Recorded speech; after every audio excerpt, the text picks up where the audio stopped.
Good morning, dear students. I hope you are having a good time at home. My name is Dr. Wasim Mushtaq, and I am your biology teacher. Today, in this lecture, we are going to talk about, we are going to learn chapter number third, that is tissues. Okay, it includes both the plant tissues as well as the animal tissues. We see that every living organism, whether plants or animals, we start our life as a single fertilized egg. As a single fertilized egg cell, we call as the zygote. Okay, and as the development starts and the development continues, okay, and this single fertilized egg cell ultimately develops into a seedling in case of the plants and a baby in case of the animals, right? And thereafter, this single seedling or the baby, it grows into an adult, and it is composed of millions and billions of cells which are organized into tissues. Well, what are tissues? Tissues is an organized group of similar cells performing the similar functions. So basically, we shall study this into two separate sections, that is plant tissues, wherein we will discuss about the different tissues in the plants, and the animal tissues, wherein we shall talk about the different tissues present in the animals with specific emphasis on the human beings. All right, let's start with the plant tissues. Plant tissues are of two kinds: meristematic tissues and the permanent tissues. What are meristematic tissues? The cells or the tissues, meristematic tissues and the permanent tissue. Meristematic tissues, it has the cells which has the ability to divide. The cells which have the ability to divide and redivide are called as the meristematic cells or the meristematic tissue. And this meristematic tissue, it is a further of two kinds: apical meristematic tissue and lateral meristematic tissue. Apical meristematic tissue you will find at the tips of the roots and shoots. The root tips and the shoot tips, the tissue they contain is known as the meristematic tissue. Alright, so likewise, the tissue present at the root tips is known as the root apical meristem, RAM, root apical meristem, and meristem present at the shoot tips is known as the shoot apical meristem. Alright, so plant tissues are of two kinds: meristematic tissues and the permanent tissues. Meristematic tissues, I told you, these are the cells which have the ability to divide, and the cells which do not have the ability to divide are called as the permanent tissues. Alright, so meristematic tissues are two kinds: apical meristematic tissue and lateral meristematic tissue. Apical meristematic tissue, I told you, is present at the apices of the roots and shoots.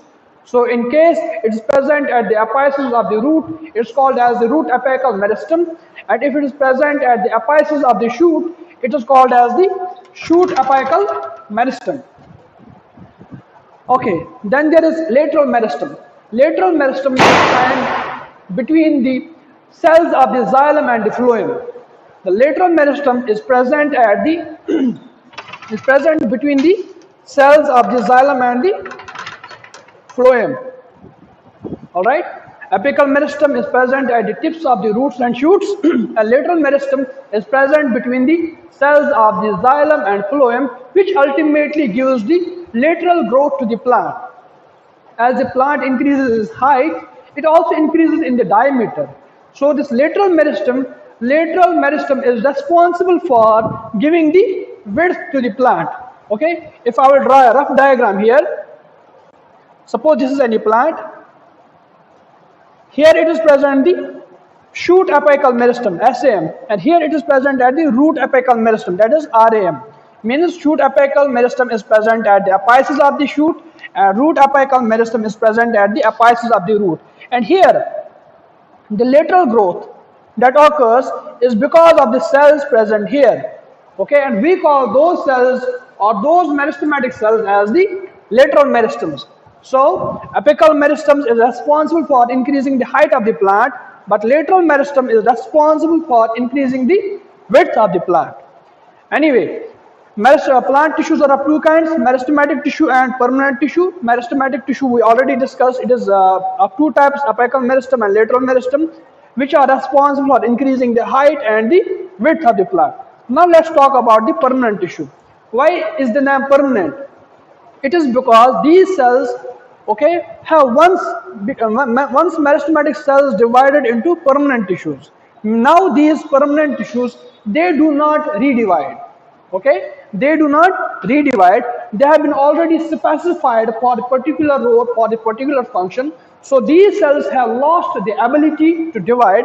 That's why these cells or these tissues are called as the permanent tissue. A permanent tissue is of two kinds: simple permanent tissue and complex permanent tissue. Simple permanent tissue means it includes those tissues which are made up of only one kind of cells, which are made up of only one kind of cells. But complex permanent tissue, it includes those tissues which are made up of many kinds of cells. Like we see here in the complex permanent tissue, it includes xylem and phloem, which are made up of many kinds of cells.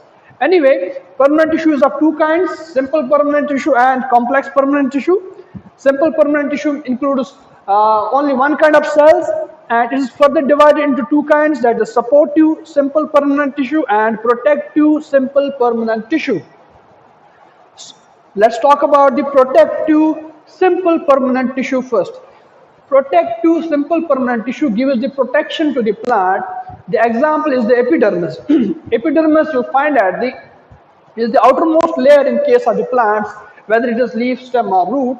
Okay, and it's the root hairs. They are the outgrowths of the root hairs are the outgrowths of the epidermis. All right. So protective tissue, it includes the epidermis, which gives the protection to the plant, and it is made up of only one kind of cells, and those cells are usually brick-shaped. Okay. They also have a waxy coating over them, which is known as the cuticle, which does the job of the protection and also prevents the plant from the desiccation. Next is the supportive tissue. Supportive tissue includes those tissues which give the support to the plant. What kind of support? Let's talk about it. Supportive tissues are of three kinds: parenchyma, collenchyma and sclerenchyma. Parenchyma, it includes the cells present in the parenchyma tissue are oval or circular in shape, and they have intercellular spaces between them. These are living cells. Parenchyma are living cells, oval or circular in shape, and they have numerous intercellular spaces between them. Parenchyma cells are also responsible for carrying out the process of photosynthesis, and they also store food in the form of glucose. Next is the collenchyma. Collenchyma cells, they are also oval or circular in shape, but there are no or very few intercellular spaces present between the cells of the collenchyma. Okay, they have a thickening at the corners. The thickening at the corners, which is made up of pectin. They have a thickening of pectin at the corners, and this collenchyma tissue, you'll find collenchyma tissue is present in the young stems and also in the petioles of the leaves. It provides the mechanical support to the plant. Okay, this parenchyma cells, parenchyma tissue, you will find just below the epidermis, and collenchyma tissue you will find in the petioles of leaves and the young stems, and this it has thickening at the corners made up of pectin. Next is the sclerenchyma. Sclerenchyma are more or less polygonal in shape. They do not have any intercellular spaces between them. Okay, and they are dead cells. At maturity, they lack the nucleus, and they have thickening all around them. They have thickening all around their walls, and this thickening is made up of a substance called the lignin. So we can say the walls of the sclerenchyma cells are lignified, and they are responsible for providing the mechanical support to the plant. Now let's talk about the complex tissue. Complex tissue, I already told you, it includes many kinds of cells, means many kinds of cells, many types of cells together make up the complex tissue. It is of two kinds, xylem and phloem. Xylem and phloem together are called as the vascular bundle. Xylem and phloem together are called as the vascular bundle. So we can say that vascular bundle is the complex tissue in case of the plants. And this complex tissue is of two kinds, that is xylem and phloem. Xylem, we know, is responsible for carrying out the conduction of water from roots to the above ground parts of the plant. And phloem, we know, is responsible for translocation of the food synthesized in the leaves to all the different parts of the plant. And we know that the movement in the xylem is unidirectional, and the movement in the phloem is multidirectional. Xylem is made up of three kinds of cells, that is xylem tracheids, xylem vessels, and xylem parenchyma. Most of these cells are dead. Most of these cells are dead except the xylem parenchyma. Tracheids, these are narrow cells which are joined end to end, okay, which are joined end to end. Vessels are also cells, they are joined end to end, so they form a long tube, okay. But the xylem tracheids, they have tapering ends. This is how you can identify them, okay. And then there is xylem parenchyma, which stores food and also helps in the conduction of water, and is the only kind of living cell in case of the xylem parenchyma. In the xylem, and together these three kinds of cells, that is xylem tracheids, xylem vessels, and xylem parenchyma, are responsible for the conduction of water from the roots to the higher parts of the or the above ground parts of the plant.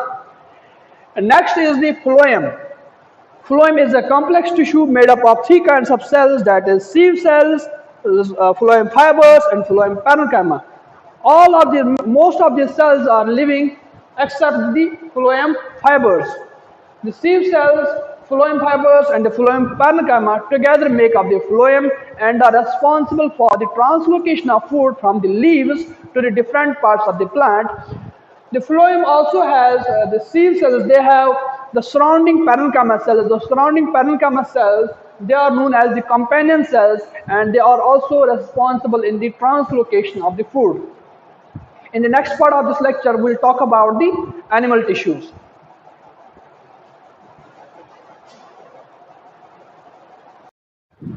Good morning, everyone. I hope you are doing well. In the previous lecture, we studied about the plant tissues. Now, in this lecture, we shall discuss the animal tissues. Since you know that the plants, since they are fixed at one place, so there is the recruitment of more of a kind of mechanical tissue, which are providing the mechanical strength to the plant in the form of xylem, phloem, they require for the transport and translocation of the food respectively. Also in the plants, you'll find the dead cells. Dead cells. However, such kind of tissues are absent in animals. Animals have their own class of the tissues, right? So, what's tissue? A tissue is a group of the cells which has similar structure and perform the specific function, right? So, animal tissue can be classified into four categories, four broad categories. That is epithelial tissue, muscular tissue, nervous tissue, and the connective tissue, right? So, what is epithelial tissue? Epithelial tissue, it covers the entire surface of your body. Means the entire surface of your body is covered by the epithelial tissue, and the epithelial tissue, it also lines the internal lining of the body organs. It also lines the internal lining of the body organs, right? So epithelial tissue itself can be divided into three main types: squamous epithelial tissue, columnar epithelial tissue, and cuboidal epithelial tissue. As their names are being suggested on the basis of the cell types found in these tissues. For example, in squamous epithelial, you will find mostly a single layer of cells which are flat and thin, and this is the diagram of the squamous epithelium I have drawn here. You will see the cells are flat and thin, and mostly they are the cuboidal in shape. And mostly they are polygonal in shape, not cuboidal. The cells of the squamous epithelium are polygonal in shape, and they are found in the internal lining of the blood vessels, lungs, heart, and esophagus. Okay, epithelial tissue, it covers the entire surface of your body and internal lining of the body organs, and it is divided into three types: squamous epithelium tissue, columnar epithelial tissue, and cuboidal epithelial tissue. Their names are suggested on the basis of the cell types found in these tissues. For example, squamous epithelial, the cells are polygonal in shape. There's mostly a single layer of cells, or sometimes a double layer of cells, and the cells are flat and thin, polygonal in shape, and these cells line the blood vessels, lungs, heart, and esophagus. Then is the columnar epithelium. As the name suggested, the cells are look like column in shape. When viewed from the top, the cells are long and thin, and their nuclei of the columnar cells are present towards the base of the cell. This is the base of the cell, and the cells are towards the base of the cell in case of the columnar epithelium. And as the name suggests, the cells are closely packed, okay, and they look like the columns. They look like the columns. That's why the name is the columnar epithelial tissue. And these cells are present in the stomach, intestines, and pancreas and liver. Sorry, stomach, intestine, and pharynx lining. The lining, these cells are present in the lining of the stomach, intestine, and pharynx. Then there is a cuboidal epithelium. In the cuboidal epithelium, the height of the tissue is equal to the length of the tissue, right? As I draw in the diagram here, these cells, when viewed from the top, they look like the cube. That's why the name is the cuboidal epithelium. And such kind of cells are present in the thyroid glands, kidney tubules, salivary glands, pancreas, and liver. Okay, so these three are the squamous, columnar, and cuboidal epithelium are the kinds of the epithelial tissue, right? And epithelial tissue, it lines the internal, it lines the total external surface of your body and also the internal lining of the organs, right? It is of three types: squamous, columnar epithelium. Squamous epithelium, I told you, is present in the blood vessels, lungs, heart, and esophagus. Columnar epithelium is present in the stomach, intestines, and pharynx. And cuboidal epithelium is present in the thyroid glands, kidney tubules, pancreas, liver, and salivary glands. Now then there is the muscular tissue. The job of the muscular tissue is to bring about the movement in the body. All of your movement, all the movements in your body, they are because of the muscular tissue, right? You can raise your arm, you can swing a ball, you can walk, you can jump, you can run.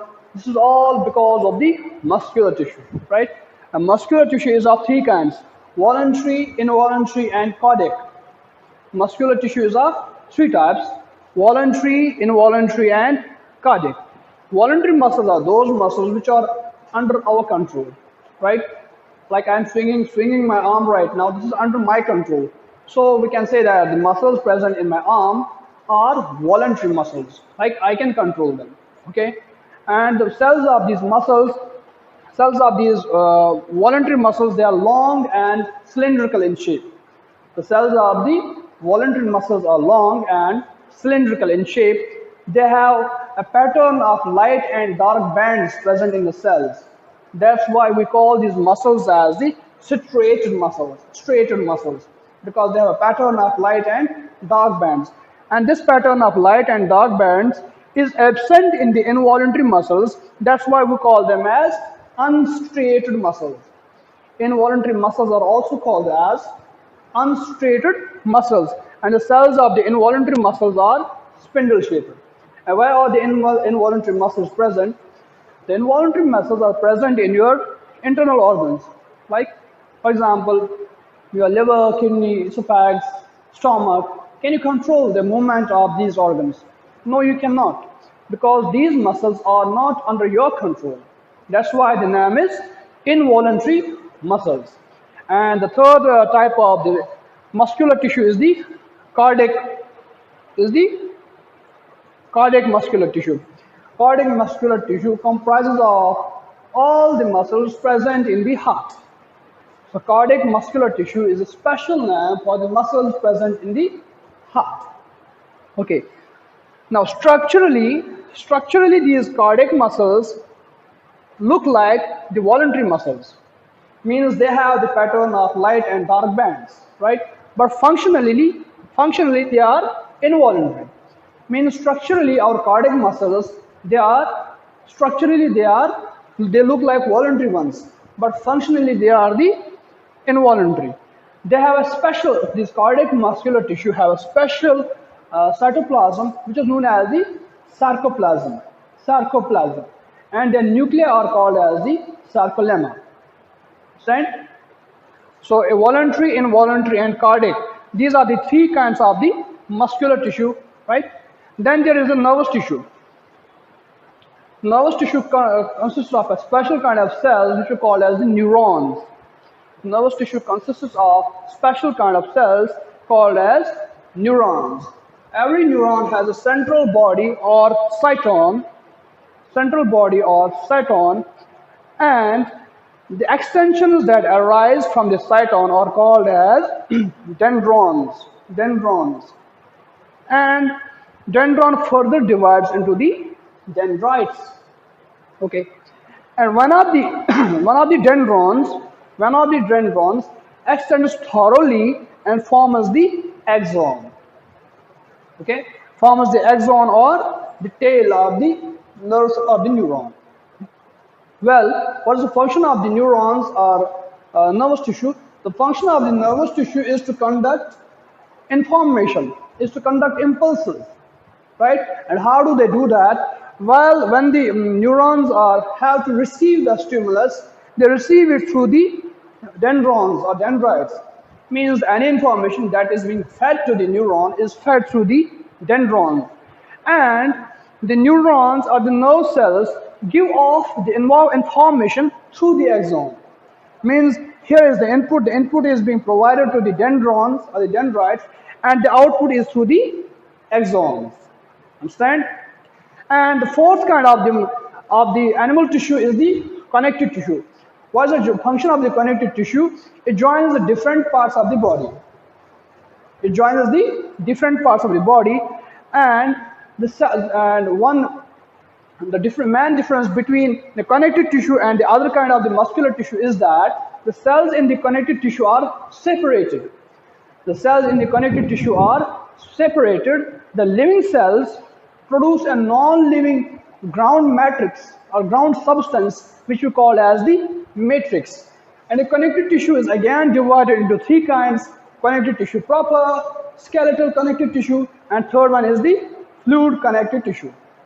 Well, connective tissue proper, it consists of areolar tissue, yellow fibrous tissue, white fibrous tissue, and adipose fat tissue, right? What is areolar tissue? Areolar tissue is present just beneath the skin of your body. It is present beneath the skin of your body, and it acts as a packaging material between the internal organs. It acts as a packaging material between the internal organs, right? And then we have yellow fibrous tissue. It is present in the ligaments. Yellow fibrous tissue is present inside the ligaments. It is giving strength to the ligaments. Usually this yellow fibrous tissue, it has more tensile strength rather than the flexibility. Then we have white fibrous tissue, which is present in the tendons. We know that the ligaments, they connect bones together, bone to bone, and tendons, they connect the muscle with the bone. So this white fibrous tissue is present in the tendons. It has more flexibility rather than the strength. Now fourth is the adipose fat tissue. Adipose fat tissue is a thick layer of fat present under your skin. Usually the belly fat, we say it is the adipose tissue fat. What is the job of the adipose tissue fat? Adipose fat, it acts as an energy reservoir in your body.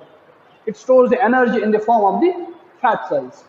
And this adipose tissue also acts as a cushion between your internal organs and acts as a shock absorber. Now we have another kind of connective tissue, that is skeletal tissue. Skeletal tissues are two kinds: as cartilage and the bone. Cartilage are present at the tip of your nose, in your ears, in the esophagus. They all consist of the cartilage. It provides us the flexibility to these organs, right? Then we have the bone. Bone is a strong connective tissue which consists of cells called osteocytes. The bone consists of cells which are known as osteocytes. These osteocytes are arranged in the concentric rings around a central canal, which we call as Havergen canal. Then we have the third kind and last kind of the connective tissue, that is fluid connective tissue. It consists of two kinds. Now first is the blood, and second is the lymph. First is the blood and second is the lymph. Blood, what is blood? Blood is blood consists of a straw-colored fluid called plasma, wherein different kinds of cells float. Right? What are the cells present in the blood? There are WBCs, RBCs, and thrombocytes or blood platelets.